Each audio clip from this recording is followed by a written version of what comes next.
Assalamualaikum warahmatullahi wabarakatuh. Bismillahirrahmanirrahim. Alhamdulillahirabbil alamin. Wassalatu wassalamu ala asyrafil anbiya'i wal mursalin sayyidina wa maulana Muhammadin wa ala alihi wa sahbihi ajmain. Amma ba'd. Kepada adik-adikku yang sangat berbahagia, ini saya nggak bisa sesemangat seperti Pak Barul tadi ya, karena saya agak setengah pilek. Biasa, ini musim-musimnya musim pilek. Oke, untuk memulai kegiatan pada pagi hari ini kan kegiatan penutup ya. Sebelum kita akan menyampaikan apa yang ada di slide di belakang saya, mungkin saya nanti hanya akan menyampaikan orasi ini selama 30 menit, jadi nggak lama-lama. Nanti panjenengan semua adik-adik bisa bertanya kalau memang ada yang mau ditanyakan. Oke, kita akan buka dulu untuk sesi kali ini dengan membaca suratul Fatihah bersama. Semoga kegiatan ini, terutama yang akan kita sampaikan di depan ya, ini benar-benar bisa kita fahami dan kita hayati betul. Alaman nawaina wa ala kulli niyatin sholihah. Al-Fatihah. A'udzubillahi minasyaitonirrajim. Bismillahirrahmanirrahim. Alhamdulillahirabbil alamin arrahmanirrahim maliki yaumiddin. Iyyaka na'budu wa iyyaka nasta'in. Ihdinas siratal mustaqim. Shiratal ladzina an'amta 'alaihim ghairil maghdubi 'alaihim waladdallin. Ighfirli wa liwalidayya. Sebelum kita mulai, saya akan perkenalkan diri dulu. Mungkin panjenengan juga bisa bertanya dengan teman-teman santri senior. Iki sopo sing nok ngarep iku? Nama saya Sohibun Ni'am, bisa dipanggil dengan Sohib, Pak Sohib. Kalau di Facebook saya punya nama ID saya itu Mbah Nang Nyantri. Jadi ada santrinya, Mbah Nang Nyantri. Jadi walaupun di Facebook saya tidak menghilangkan kesan santri, karena memang yang namanya santri itu dimanapun tetap santri. Di pondok ya santri, di rumah ya santri, bahkan di Facebook pun juga harus menjadi santri.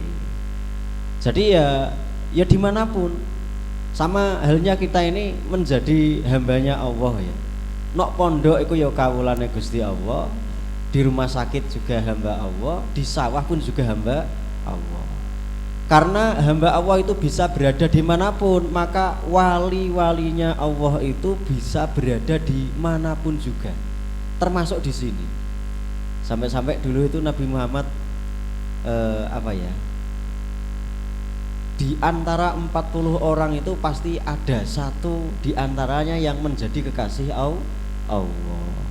Nah ini sopo di antara kita 40 orang sing dadi kekasih Gusti Allah, sing sifatnya paling apik. Itulah cita-cita kita.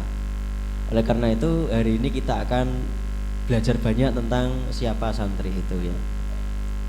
Selanjutnya saya dulu belajar di sini mulai dari kecil sekali. Ini di sini yang paling kecil siapa ini? Yang putra, yang paling kecil siapa? Lulusan TK mungkin ada yang daftar di sini?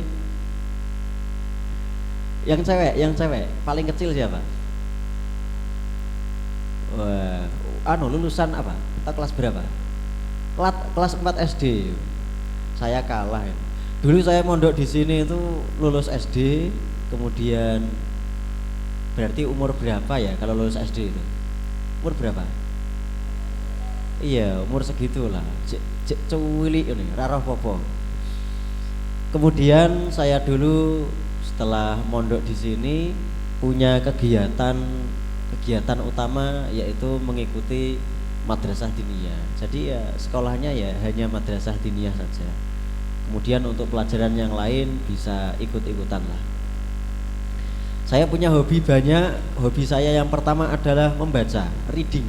Saya itu suka membaca apapun. Jadi kalau di tengah jalan saya ketemu koran, tak ambil, saya bawa. Beritanya apa, saya baca. Kalau beli nasi bungkus ada tulisannya, tak baca. Kalau ada LKS buku miliknya teman, saya baca. Bahkan buku-buku teman saya itu pada saat itu khatam tak waca kabeh. Saya itu suka membaca. Dulu saya punya kegiatan setiap seminggu sekali pergi ke perpustakaan Bojonegoro, baca buku di sana. Di sana banyak bukunya. Kemudian hobi saya yang kedua itu di bidang ini, di bidang komputer ini ya. Jadi saya itu suka dengan IT, sehingga saya lumayan mahir kalau di bidang ilmu komputer, mulai dari software, ngerusak bisa, dandani juga bisa. Kemudian bobol juga bisa. Ilmu jaringan saya juga suka. Saya belajar menyusun coding web. Kemudian saya juga belajar tentang development aplikasi di Android. Kemudian saya juga mahir kalau hanya Word, Excel sampai bikin aplikasi saya bisa. Kemudian saya juga punya hobi menulis. Dulu itu ketika kecil seperti kalian ini pertama kali mondok, saya itu punya buku catatan. Buku catatan, saya suka nulis, saya catat apapun yang menarik menurut saya. Kemudian buku saya itu penuh, saya beli lagi, penuh, beli lagi, penuh, beli lagi. Akhirnya saya punya banyak buku catatan. Tapi sejak saya kenal komputer, saya catatnya di komputer. Sehingga catatan-catatan saya itu akhirnya menjadi sebuah buku. Jadi itu hanya sebuah catatan saja. Oke, mungkin itu saja yang bisa saya perkenalkan pada kalian. Oh ya, untuk ilmu pengetahuan yang paling saya suka itu yang pertama adalah ilmu alam. Saya itu penggemar ilmu alam, ilmu IPA itu. Kemudian ilmu IPS, terutama ekonomi itu saya suka. Kalau di pondok pesantren paling suka apa? Fikih suka. Nahwu suka. Sorof juga suka. Kalau fikih, usul fikih, furu', qawaid juga suka. Oke, kita lanjut langsung sini ya. Kita akan belajar ini ya, apa yang disebut dengan SANTRI, santri. Hari ini kita ini kan sudah menganggap diri kita sebagai seorang santri. Santri itu punya label. Pakai apa ini? Iya, pakai peci. Kemudian pakai baju lengan panjang. Istilahnya baju takwa. Kemudian pakai sarung. Sarung itu juga berasal dari bahasa Arab, artinya adalah syar'i, syar'an, sarungan. Syar'an itu berarti pakaian yang sesuai dengan syariat, menutup aurat. Yang putri juga sama, ini ada lambang dari santri. Pakai apa itu? Pakai jilbab, pakai kerudung. Nah, kita akan belajar ini santri itu seperti apa. Kita lanjut sini. Kita bertanya dulu, santri, siapa toh mereka ini? Santri, kita akan menggunakan definisi yang dipakai oleh seorang ulama terkenal. Ini kok hilang-hilang ini ya.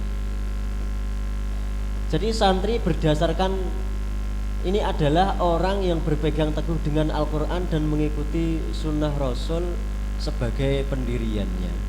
Jadi yang pertama, santri itu adalah orang yang memegang teguh ajaran yang ada di Al-Quran dan ada di hadis. Tapi masalahnya satu, kita sebagai seorang santri, terutama yang pemula ini, kita kan tidak bisa memahami isinya Al-Quran.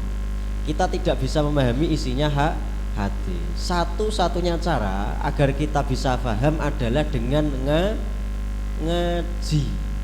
Ngajinya pun juga milih-milih, tidak sembarangan orang. Ngajinya dengan para kiai. Makanya santri itu adalah orang yang mencari kebenaran dari Al-Quran dan hadis melalui para ulama. Intinya seperti itu. Kita lanjut lagi. Tujuan santri itu apa? Tujuan santri yang pertama ini adalah untuk menjadi hamba yang soleh dan taat. Jadi piye carane dadi menungso sing paling apik. Paling apik itu berarti menungso sing disayangi karo Gusti Allah. Intinya apa? Dadi waline Gusti Allah, dadi kekasih Allah. Nah, cara menjadi kekasih Allah itu panjang. Di antaranya ya kita harus benar dalam melaksanakan ibadah. Salatnya kudu bener, wudune bener, cara menutup aurat juga bener, dan lain sebagainya. Cara berpuasa dan seterusnya. Jadi kalau cara beribadah kita ini sudah benar, maka kita ini prosesnya ini menuju menjadi hamba yang saleh dan taat. Saleh itu artinya apa? Saleh itu artinya adalah orang yang baik menurut Allah. Kalau taat, apa artinya taat itu? Taat itu mengikuti perintahnya Allah. Lah perintah Allah itu banyak, ada yang wajib, ada yang sunnah. Yang wajib diantaranya sholat, yang sunnah ya diantaranya sholat seperti qobliyah, ba'diyah, duha dan sebagainya. Oke. Yang kedua, ini adalah menjadi manusia yang bermanfaat bagi sesama. Manusia yang bermanfaat bagi sesama itu contohnya gini. Kalau kita menjadi santri, kita ini harus bisa melakukan apapun, kudu profesional. Jadi menjadi guru bisa, menjadi kiai bisa, menjadi imam tahlil bisa, kemudian menjadi MC juga harus bisa, dikongkon mahalul qiyam ya harus bisa, khataman Al-Quran jagonya. Jadi kita ini menjadi figur yang bisa memenuhi kebutuhan apapun yang ada di masyarakat. Ini tujuannya, satu dan dua. Sekarang misi dari santri. Misi yang pertama ini adalah menempa iman. Jadi iman kita ini kualitasnya bisa naik, bisa turun. Orang itu kalau imannya sedang tinggi, maka tanda-tandanya adalah satu, sregep ngelakoni ibadah. Jadi pada saat panjenengan semua ini kok sregep sholat, jamaah budal ngarep dhewe, wiridan melok terus, yasinan melok sampai bar, maka pada saat itu iman kita ini sedang naik, kuat. Tapi kalau orang itu imannya lemah, maka ditandai dengan satu, ibadahnya menurun, dan yang kedua suka sekali melakukan perbuatan yang dilarang. Entah itu dilarang Allah, dilarang oleh Rasulullah, atau dilarang oleh pondok pesantren, itu sama juga. Jadi itu tanda-tanda melemahnya iman. Contoh ini, kita akan coba tes pertanyaan. Mulai dari pertama kali mondok sampai sekarang, berapa kali kalian bolos tidak ikut jamaah? Coba dihitung sendiri, berapa kali? Sehari semalam sholat 5 waktu, sama jamaah sudah genep atau belum? Nah, ketika pada sehari semalam 5 waktu kalian sudah genep, berarti pada saat itu iman kalian itu kuat. Tapi kok bocor, bolong, walaupun hanya satu, berarti kita ini harus waspada. Iman kita itu sudah menurun. Yang kedua, ini adalah menimba ilmu, golek ilmu sak akeh-akeh. Lah ilmu itu kan banyak. Kita ini di sini mencari 2 jenis ilmu ya. Yang pertama adalah ilmu agama, yang kedua adalah ilmu formal, ilmu umum. Dua-duanya penting. Cuma fungsinya saja yang beda. Kalau ilmu agama ini kita gunakan, kita bisa mengambil manfaatnya mulai dari sekarang kanggo nglakoni ibadah, sholat, zakat, poso sampai besok ketika di akhirat. Tapi kalau ilmu umum, matematika, bahasa Indonesia, apalagi IPS, IPA, itu manfaatnya hanya sekarang saja ketika kita hidup di dunia. Besok kalau sudah yaumul qiyamah, maka ilmu-ilmu itu tidak dipakai. Walaupun zaman masih punya. Jadi orang yang hidup sekarang ini dia itu pinter nambal ban ya. Besok ketika di hari kiamat, setelah hari kiamat, hari kebangkitan, dia masih bisa nambal ban. Tapi masalahnya sok ben iku nek nggone akhirat gak enek wong sing bane bocor. Jadi ilmu itu tidak terpakai. Zaman sekarang pinter ilmu matematika, 1 tambah 1 2, 2 tambah 2 4, 4 tambah 4 8, 8 tambah 8 16, 16 tambah 16 32, 32 tambah 32 64 dan seterusnya. Sekarang kita masih bisa berhitung-hitung, apapun bisa kita hitung. Tapi besok ketika di akhirat, apa yang mau kita hitung? Walaupun kita masih bisa matematika. Kita sekarang belajar ilmu alam, kita tahu apa itu populasi, habitat, ekosistem. Tapi besok ketika di akhirat, walaupun kita masih hafal istilah-istilah itu, tapi di sana sudah tidak ada. Ora enek kucing, ora enek macan, gak enek manuk, tidak ada populasi apapun. Yang ada hanya malaikat, manusia, dan bangsa jin. Jin, menungso, malaikat. Wis 3 iku tok makhluk hidup sing enek. Liyane wis gak enek. Maka ilmu itu menjadi tidak berguna besok ketika di akhirat. Tapi ilmu-ilmu yang akan kita cari di madrasah diniyah, mulai dari fikih, kemudian hadis, tajwid, Al-Qur'an, tauhid, sejarah hidup Rasulullah, ini semuanya akan menjadi nur atau cahaya yang besok ketika di akhirat ini akan membimbing kita menuju derajat yang paling dhuwur dhewe. Jadi sok ben nek nggone swarga iku wong derajate iku beda-beda. Walaupun nek njero swarga. Ada satu cerita seperti ini. Kanjeng Nabi itu cerita.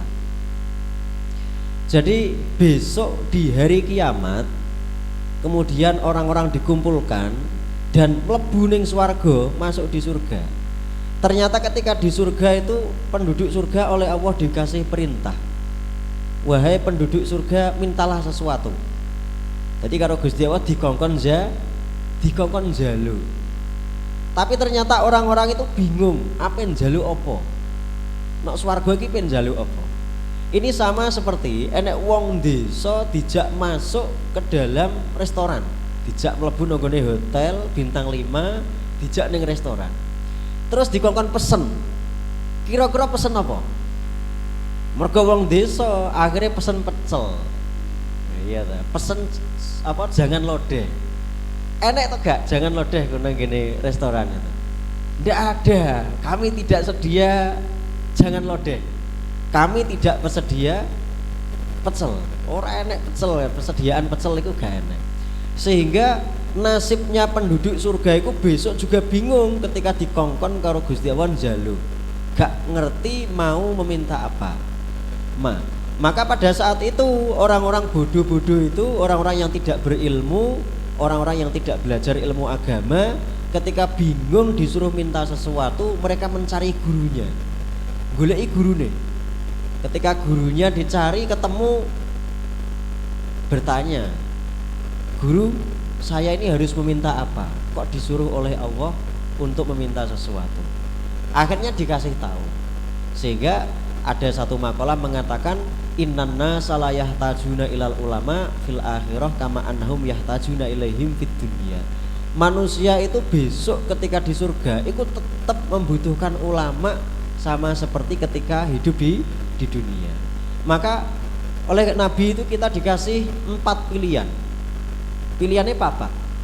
1, uhudu aliman, jadilah orang yang alim, pinter. Nomor 2, aumuta aliman, kalau belum pinter maka kita harus belajar.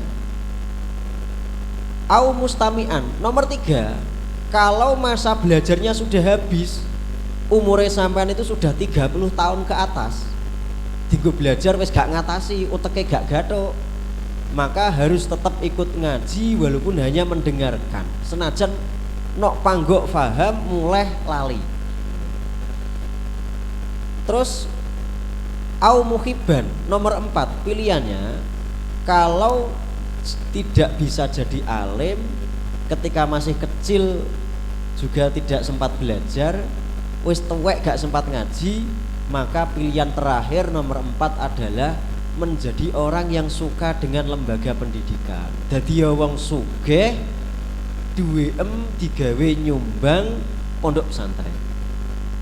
Pilihannya hanya 4. Kalau tidak memilih 1, 2, 3, 4, wala takunil khamisa fatahlika. Kalau menjadi tidak selain 4 ini, maka Nabi Muhammad menjamin orang ini termasuk orang yang rusak. Rusak itu berarti apa? Ya dijamin masuk neraka. Jadi pilihannya hanya ada 4 itu. Pinter, nek gak iso pinter ya belajar. Karena kita ini belum menjadi orang alim dan kita masih masa-masa belajar, maka kita pilih yang step nomor 2, menimba ilmu, mencari ilmu. Ini misi kita ya. Selanjutnya adalah ini, mengasah skill. Di pondok ini kita harus belajar. Saman harus belajar menjadi MC. Saman harus belajar menjadi apa ya? Kudu apal mahlul qiyam. Mahlul qiyam lho, nggone tiba berjanji. Kudu apal sholawatan. Terus kita harus mengasah skill kita dalam membaca Al-Qur'an. Kudu pinter maca Al-Qur'an. Kudu pinter maca tiba. Kudu pinter maca berjanji, kudu pinter maca manakib, kabeh kudu pinter maca. Itu termasuk skillnya. Sampean harus punya skill untuk maju di depan orang banyak. Jadi besok setiap malam Jumat itu kira-kira kan ada kegiatan muhadharah. Sampean kalau dipilih untuk maju harus berani maju. Karena itu kebutuhan kita ketika kita besok di masyarakat. Selanjutnya adalah menyebarkan spirit. Santri itu dimanapun kan tetap santri. Kalau saman pulang ke rumah, maka misi kita adalah mengajak orang di sekitar kita untuk sama seperti kita, berangkat menuju pondok. Kalau di sini kita belajar ilmu tajwid, kemudian kita tahu manfaatnya apa, enaknya seperti apa, ya itu kita beritahukan pada mereka dan seterusnya. Selanjutnya, apa kebiasaan seorang santri? Pertama, kebiasaan santri ini adalah tentang karakter atau soft skill. Santri itu menjunjung tinggi etika. Pertama, dalam tutur kata atau bahasa. Yang kedua, dalam cara berjalan. Ini semuanya sudah diatur. Kemarin sudah dilatih semuanya. Wis diwarai cara-caranya itu ya. Jadi cara berjalan seperti apa. Kalau ada seorang guru berjalan, sampean juga nggak boleh berjalan di depannya. Harus nunggu di belakang. Ya, diantaranya seperti itu. Selanjutnya adalah ini, keilmuan. Belajar dimanapun dan kapanpun. Ini pendiri pondok kita, Mbak Yai Haris itu, beliau punya amalan. Amalannya adalah dimanapun itu beliau membawa alat tulis dan kertas. Dimanapun membawa alat tulis dan kertas. Prinsipnya adalah ma'al mihbaroh ilal makbaroh, selalu bersama alat tulis sampai ajal tiba.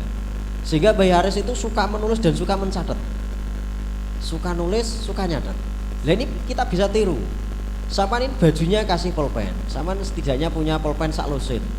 Seperti Pak Mahfud itu, beliau kalau beli pulpen itu tidak pernah beli 1, 2, langsung sak pak kan? Langsung sak pak, beli, taruh di baju, kemudian bawa kertas. Nanti kalau dimanapun sampai menemukan hal-hal yang penting, catat, tulis. Kalau nulis beserta tanggal ini, hari ini, tanggal ini ada kejadian apa, tulis. Nah ini dulu munculnya ilmu sejarah itu gara-gara orang-orang yang dimanapun selalu membawa pulpen dan kertas, sehingga muncul ilmu sejarah. Seandainya tidak ada orang-orang yang suka mencatat seperti itu, ilmu sejarah tidak ada. Kita tidak akan pernah tahu tanggal ini kejadiannya apa, tanggal ini kejadiannya apa, kita nggak akan tahu kalau tidak ada orang yang mencatatnya. Nah, kemudian ini menjunjung harga diri atau marwah seorang santri. Kalau kita seorang santri, maka kita harus menjaga omongan. Kalau kita seorang santri, kita harus menjaga cara berpakaian. Kalau kita sudah sadar menjadi santri, kita harus menjaga cara kita berjalan. Nek melaku yo aja pencolotan. Kemudian bagaimana cara kita bersikap? Bagaimana cara kita meminjam barang dari orang lain? Nah ini termasuk menjaga diri kita sendiri. Kemudian adalah ini, kebiasaan santri itu harus selalu meningkat, upgrade. Santri itu setiap hari harus meningkat. Hari ini ilmu apa yang saya dapatkan? Berapa lembar yang sudah saya baca? Berapa nadhab yang sudah saya hafalkan? Tinggal belajar, tinggal lihat apa yang kita targetkan itu. Misal kita mau target hafalan, maka hitungan kita hari ini belajar hafal berapa? Apakah 5 baris, 10 baris, 20 baris? Kita hitung. Kemudian kalau kita kegiatannya membaca, kita hitung berapa lembar yang akan kita baca. Tapi ingat bahwa santri itu harus punya target. Targetnya adalah hasil. Misal gini, saya mau menyelesaikan membaca satu buku, maka harus kita target 1 bulan ini harus selesai. Sehingga per hari saya harus membaca berapa halaman. Kita harus melihat ke finishnya, ujungnya. Semisal nadhom alfiyah itu ada 1000, kita harus langsung melihat ke nadhom terakhir. Nadhom berapa itu? Ya nadhom 1000. Baru kita bagi. Sehari saya harusnya berapa? Saya selesaikan berapa bulan? Ada targetnya. Kalau tidak ada target ya nggak akan berkembang. Oke, selanjutnya prinsipnya apa? Ini prinsip seorang santri ini adalah al-muhafadzatu alal qadimis sholeh wal akhdhu bil jadidil aslah. Artinya melestarikan tradisi keilmuan ulama dahulu dan mengambil langkah pembaruan yang positif. 1. Santri itu harus pinter baca Al-Quran, kemudian pinter baca kitab kuning, kemudian faham tentang ilmu fikih, faham tentang ilmu-ilmu tentang ibadah yang wajib-wajib. Semuanya harus paham ya. Tapi juga harus mengambil langkah pembaruan yang positif. Santri itu juga bagus kalau bisa ilmu komputer. Santri itu juga bagus kalau bisa ilmu pendidikan. Makanya santri juga harus kuliah, harus sekolah. Pendidikannya harus tinggi. Ya kok nek santri wis pinter, ilmunya sudah banyak, tapi nggak punya ijazah, maka ya sulit untuk memanfaatkan ilmunya itu. Karena kan mau daftar jadi guru pun juga harus ada ijazah. Tapi sekarang mudah bagi para santri seperti ini ya. Kalau sampean bisa baca Fathul Qorib, maka pemerintah Provinsi Jawa Timur sudah menyediakan beasiswa kuliah 4 tahun gratis dari awal sampai akhir. Kalau sampean mahir membaca Fathul Muin, sampean mendapatkan beasiswa S2 gratis dari awal sampai akhir. Jadi untuk S1 mudah, tinggal menguasai Fathul Qorib. Kalau mau S2 mudah, tinggal menguasai Fathul Muin. Gampang, selesai. Mau S3 banyak, ada promosi dari Ibu Gubernur Jawa Timur. Mudah sekali. Sekarang tradisi ulama itu apa saja yang mau kita lestarikan? Yang pertama ini, tradisi ulama ini selalu belajar pada ahlinya. Ulama itu nggak mau belajar sembarangan. Pertama, mereka itu nggak pernah bertanya pada Google. Ulama dulu itu tidak ada yang kenal dengan Google. Ini penting ya. Kalau kita mau mengetahui tentang hukum apapun, jangan cari melalui Google. Siapa itu Google? Kita harus bertanya pada ahlinya. Pesan dari Al-Quran, fas'alu ahla dzikri in kuntum la ta'lamun. Kalau kita tidak tahu, kalau kalian tidak tahu, tanyalah pada ahlinya. Kalau fikih ya ke ulama fikih. Ulama fikih itu siapa? Yang kita kenal. Kalau tentang ilmu Al-Quran, tanya pada ahlinya. Yang ahli Al-Quran siapa? Kalau tentang ilmu tasawuf, tanya pada ahlinya. Kalau tentang hal-hal gaib, ya tanya pada ahlinya. Jadi selalu mengembalikan pertanyaan pada ahlinya. Ini harus pada ahlinya dengan sanad yang jelas. Yang kedua, tradisinya adalah riyadhah. Dulu para kiai itu pasti punya amalan itu. Riyadhah paling utama itu apa? Jamaah 5 waktu. Wiridan setelah sholat. Kemudian apa? Birrul walidain. Jadi 3 pilar utama riyadhah itu adalah jamaah 5 waktu, wiridan sama birrul walidain. Itu riyadhah. Makanya pendidikan jamaah ini termasuk pendidikan paling pokok di Pondok Al-Haris. Sampeyan usahakan mulai pertama mondok sampai 40 dino ya. Sampai 40 dino. Iku gak enek sing bolong sitok-sitok jamaah. Sampai 40 hari. Lah, karena gini, Ada yang menjamin, dawuh Kanjeng Nabi, orang itu kok jamaah 40 hari tanpa bolong ya, maka kata bahu baro'atan minan nifaq. Orang ini akan dicatat sebagai orang yang bebas dari sifat-sifat munafik. Kemudian ada lagi yang mengatakan kata bahu min ahlil jannah, dihitung sebagai salah satu penduduk surga. Jamaah pokoknya. Mbah Abu Dharin itu riyadohe jamaah, Bayi Haris itu riyadohe jamaah. Mulai balik sampai kapundhut gak pernah ninggal jamaah. Itulah sosok Bayi Haris. Maka kita di sini pendidikan utamanya ya jamaah. Kemudian yang ketiga adalah tirakat dan menahan diri. Bentuk tirakatnya apa? Bentuk tirakatnya adalah ketika kita itu biasanya jajan dari pagi sampai sore itu habis 10.000 misal, maka kita harus belajar menahan diri, dilongi. Atau mungkin kita nggak jajan, itu termasuk menahan diri. Nah, orang yang belajar kalau mau sukses itu harus menggunakan konsep cambuk dan wortel. Ini termasuk kiat sukses ya. Cambuk wortel itu seperti ini. Jajan itu kita harus jadikan sebagai reward atau hadiah untuk diri kita sendiri.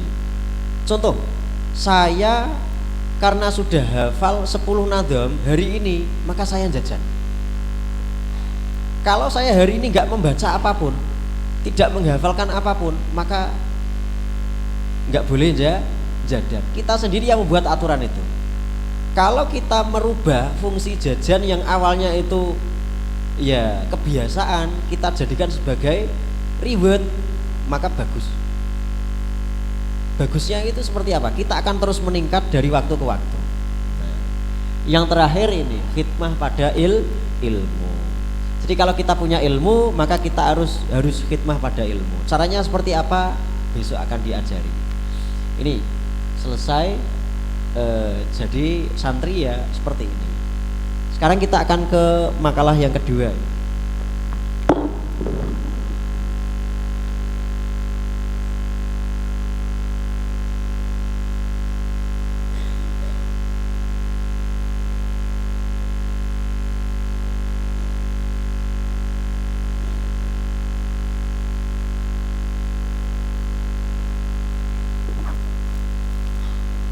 Duh.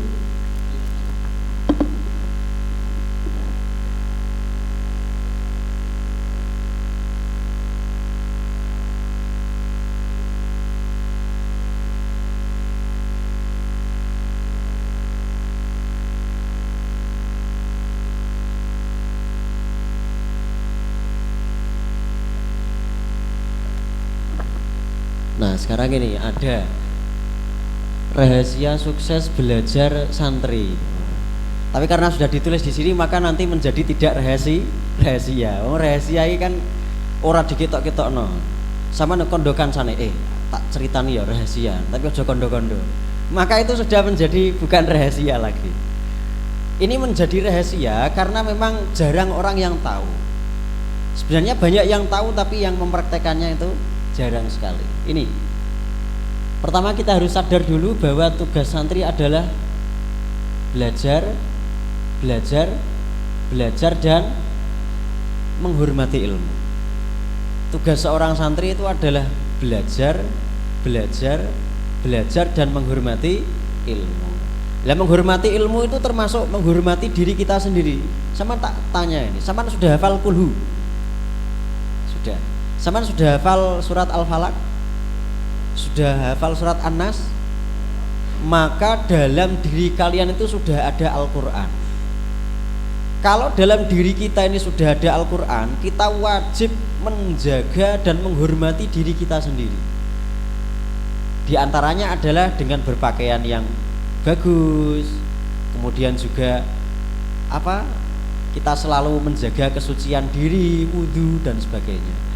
Ini sekarang kita akan coba ini untuk mempelajari melihat 7 rahasia belajar. Ini 7 ini ada di dalam kitab Ta'limul Muta'alim semua. Jadi ini kalau ada yang sudah pernah ngaji kitab Ta'limul Muta'alim tahu 7 ini. Tinggal kita praktekkan saja. Yang pertama ini Al jiddu wal muadzabah, sungguh-sungguh dan istiqomah, tenanan. Kita harus mengkalkulasi sehari semalam itu berapa jam? 24 jam. Kita harus kasih jatah belajar berapa jam dalam sehari semalam. Semisal kita jatah waktu 4 jam sehari semalam, maka ini harus kita lakukan setiap sehari semalam. Kita belajar 4 jam seumur hidup, setiap hari, bukan hanya 1-2 hari saja, setiap hari. Ini yang disebut dengan al-jiddu wal muadzabah. Nah, seperti itu. Menyiapkan rencana dan strategi belajar yang matang serta menggunakan banyak waktu untuk belajar mulai dari sekarang. Mulai dari sekarang. Sekarang gini, saya akan coba ajak kalian berhitung-hitung ya. Seandainya ada seorang santri belajar itu sehari semalam hanya 1 jam, hanya 1 jam. Maka kalau dia mondok 24 tahun, nek dihitung-hitung belajarnya baru berapa tahun? Baru 1 tahun. Paham maksudnya? Kalau sehari semalam itu 24 jam, belajarnya kok cuma 1 jam. Mondoknya 24 tahun dah, tapi belajarnya itu baru 1 tahun. Makanya kalau menurut Sayyidina Ali itu belajar di waktu yang lama itu artinya bukan waktunya yang lama, tapi belajarnya itu loh yang waktunya lama. Orang kok mondoke sing suwe, belajarnya sing suwe. Lanjut yang kedua, ini mudawamatul wudhu. Santri itu harus selalu menjaga kesucian. Nek batal wudhu, batal wudhu. Kita akan coba membedakan antara orang yang punya wudhu dan yang tidak. Orang yang wudhu ini diizinkan oleh Allah untuk memegang kitab suci. Tapi orang yang tidak punya wudhu dilarang memegang kitab suci. Orang yang punya wudhu diizinkan oleh Allah untuk sowan, madhep ngene Gusti Allah, diolehi sholat. Tapi orang yang tidak punya wudhu, ora geduga Gusti Allah, sholatnya ora dadi, haram sholatnya bagi orang yang tidak punya wudhu. Bisa bedakan nggak antara itu, antaranya orang yang punya wudhu dan yang tidak? Nah, ini sekarang wudhu ini adalah lambang dari cahaya iman. Tanpa cahaya itu kita tidak boleh menyentuh Al-Quran.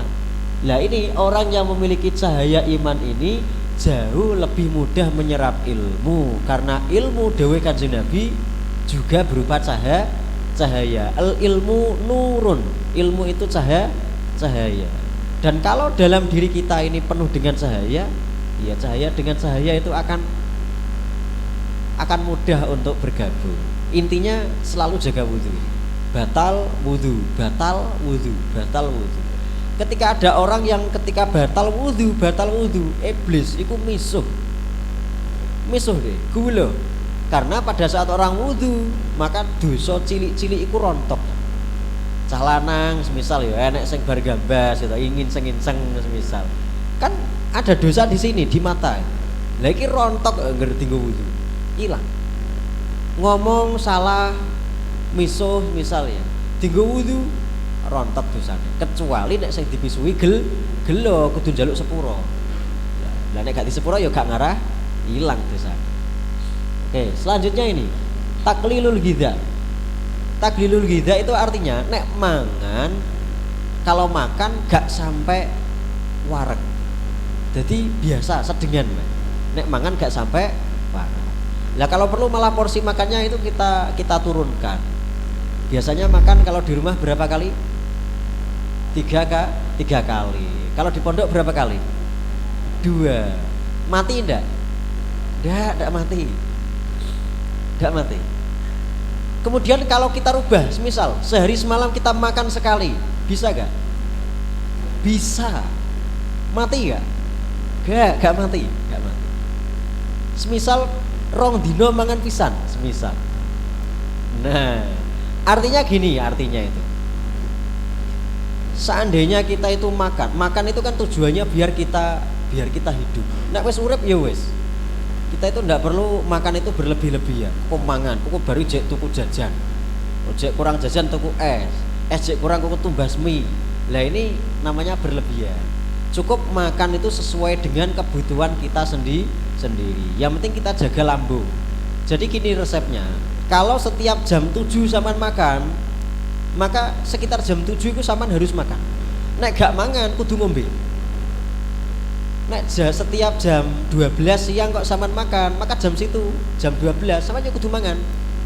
Kalau tidak makan harus minum. Pokok dijamin sehat. Nah, perutnya itu loh sehat. Kalau sampean kerasa perutnya kerasa piye-piye ya langsung diombeni. Saya itu dulu ketika masih di pondok itu ya mangane sakwidi. Jadi isu wis kegiatan sekolah awan sampai sore sampai bengi bardiniah baru makan. Jadi dulu pas jadi pengurus ya makannya cuma sekali. Itu pun iku nek eling, nek gak eling yo sesuk enek ngenteni esok awan sore bengi nek. Tapi yo ngene iki entek awake ya. Tapi yang jelas ini ya berdasarkan penelitian dari Imam Syafi'i, orang itu kalau makan kenyang maka badannya akan berat, pikirannya akan tumpul, kecerdasannya akan berkurang, mudahkan ngantuk dan ibadah menjadi berat. Intinya dikurangi. Syukur-syukur kalau ada yang punya wiridan poso hari Senin dan Kamis, itu bagus. Tapi aku ndah ora tahu poso Senin Kamis itu. Ya cuma mangane saide. Terus ini sholatul lail, sholat bengi. Ini kemarin sudah diajak praktek sholat malam. Sudah atau belum? Nah ini sholat malam ini adalah amalan para nabi. Sholat malam itu amalannya para wali. Sholat malam itu adalah amalannya para ulama. Sholat malam itu amalannya para orang-orang soleh. Dan ini orang yang sering sholat malam itu akan semakin dekat kepada Allah. Waktu yang paling bagus untuk belajar itu kapan? Di antaranya adalah malam hari setelah sholat. Jadi wa minal laili fatahajjadhi nafilatallah. Kalau malam maka sholatlah sebagai tambahan pahala.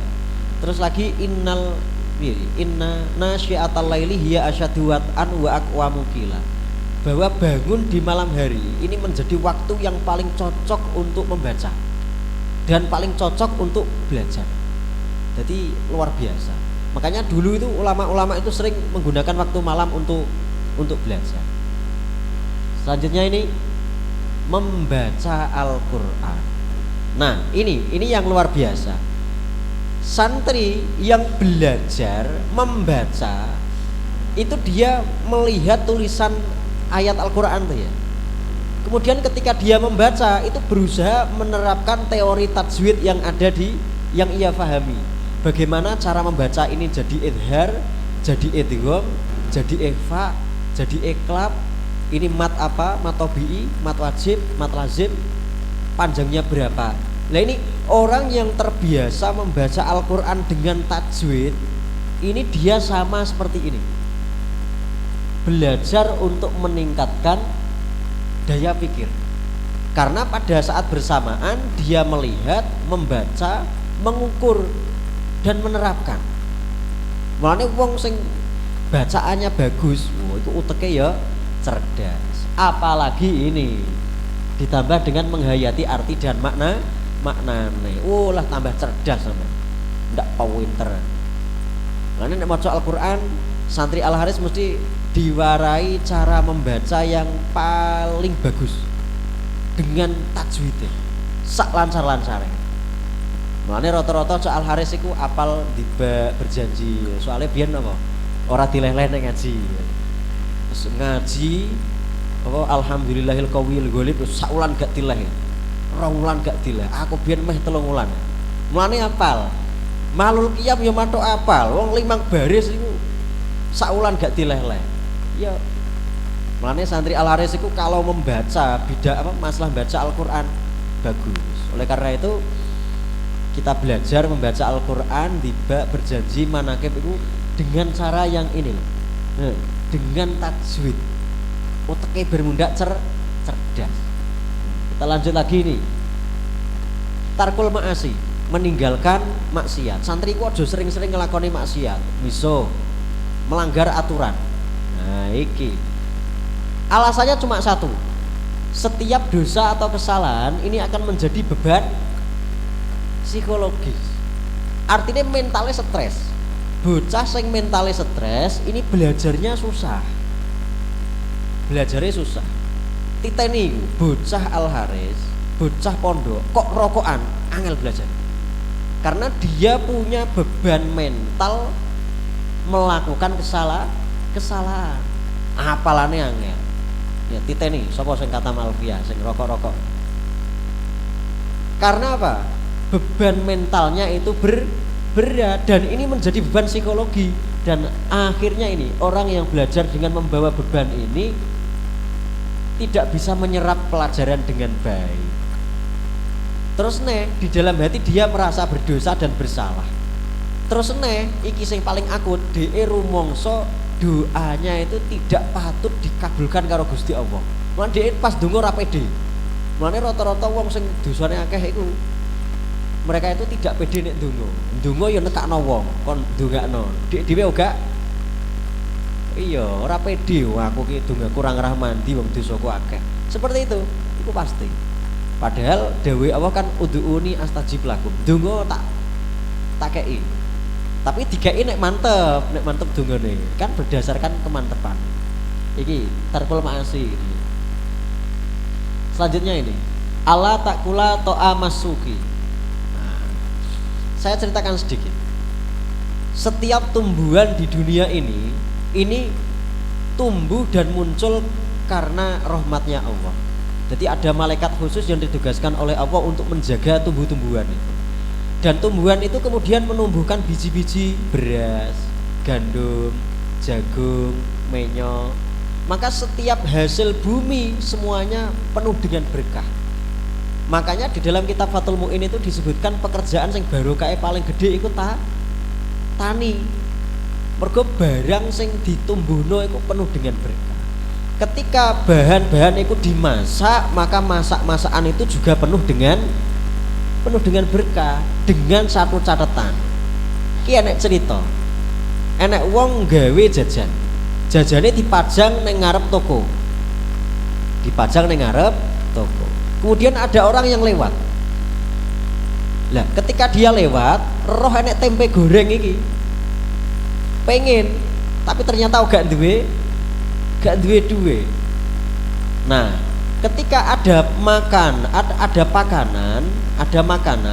kok diinginkan oleh orang tapi gak keturutan, maka Allah mengangkat atau menghilangkan barokahnya. Lah santri ini ndak boleh makan makanan-makanan ini yang nggak ada blessingnya ini. Kiki kok dipangan akhirnya abot, digo sholat abot, digo jamaah abot, sinau abot, akhirnya ngantukan. Wah, tapi lalu dulu itu saya kalau di rumah apa yang balik ning pondok mesti dipeseni karo bapak, ojo marung. Wah, akhirnya kebacut, ora trimo gak marung, gak jajan bere. Jadi ini nomor 7. Tadi apa saja nomor 1? Sungguh-sungguh dan istiqomah. Kemudian menjaga wudhu, sholat malam. Kemudian apa tadi? Membaca Al-Quran. Terus meninggalkan maksiat. Apa lagi tadi? Sholat malam. Ini mengurangi porsi makan. Dan sekarang ini 4 pendidikan utama di Pondok Al-Haris. Ini pendidikan spiritual dengan jamaah, pendidikan karakter, akhlak, kemudian ngaji dan kegiatan sosial. Ini penting. Jadi ketika sama di pondok ya, di pondok saja seperti ini, gak ngapa-ngapain ya, maka ini kita sudah punya ini pendidikan sosial. Pendidikan sosial itu bagus ya. Artinya sampean kan bisa bertemu dengan orang yang rumahnya sana, bisa tahu kebiasaannya dan sebagainya, bisa tahu bahasanya dan seterusnya. Contoh dulu itu saya di rumah itu kalau makan biasanya makan jajan itu ya, itu nama-namanya itu yang saya kenal cuma satu, enek rengginang. Ternyata saya ketika mondok itu rengginang itu punya nama banyak. Di antaranya adalah krecek, pertolo itu jenenge apa? Untuk yu. Lah ini adalah ini ilmu sosial dan ini penting. Bagaimana cara berteman, bagaimana cara bergaul yang bagus dan seterusnya. Oke, sekarang ini kita harus punya strategi belajar ya. Pertama bikin jadwal, terus yang kedua adalah fokus. Kan ada tauhid, fikih, tajwid, Al-Qur'an. Pilih satu mana? Saya ingin bisa fikih, ya fokus di fikih. Fokus dulu. Saya ingin bisa komputer, ya komputer. Fokus dulu di situ. Hanya satu pelajaran saja. Kemudian diskusi dan membuat catatan. Intinya itu buat jadwal, fokus pada satu, membuat catatan, kemudian semangat mengikuti diskusi. Oke, ini yang paling penting. Jadi yang wajib bagi kita ini adalah belajar. Oh gak kok menjadi orang pintar ndak wajib. Yang wajib adalah belajar. Jadi iso gak iso penting jamaah, wiridan, sinau, apalan, lan lalaran kanthi istiqomah. Iso ra iso penting jamaah. Iso ra iso penting wiridan. Iso ra iso penting iso ra iso penting apalah. Senajan sedina mok siji, penting tambah. Iso ra iso penting apa lalarane. Biasanya sebelum dinia itu ada nadoman bareng, itu namanya lalaran. Dan yang penting lagi adalah istiqomah. Itu dilakukan setiap hari. Saman harus bersumpah nang jero hati, pokok selama saya belajar di pondok pesantren ini saya tidak akan lepas dari ini dan ini. Lagi yang penting, sama nek wiridan aja mangap. Piye maksudnya mangap? Turu berjamaah subuh sing wiridan cah pira? Liyane mek apa liyane? Nduiluk ya. Lagi saking khusuke to turu. Jadi wiridan itu penting. Sama harus punya amalan. Amalannya ya ini tadi. Oke? Mungkin itu saja yang dapat saya sampaikan. Jadi intinya adalah kita ini menjadi seorang santri harus punya tujuan. Tujuan kita adalah tolabul ilmi. Jadi tugasnya santri apa tadi? Belajar dan menghormati ilmu. Saya kira itu cukup. Semoga jadi pelajaran berharga. Ini nanti kalau dari panitia mungkin bisa menggandakan dan bisa dibagikan ke anak-anak semuanya. Saya akhiri. Assalamualaikum warahmatullahi wabarakatuh.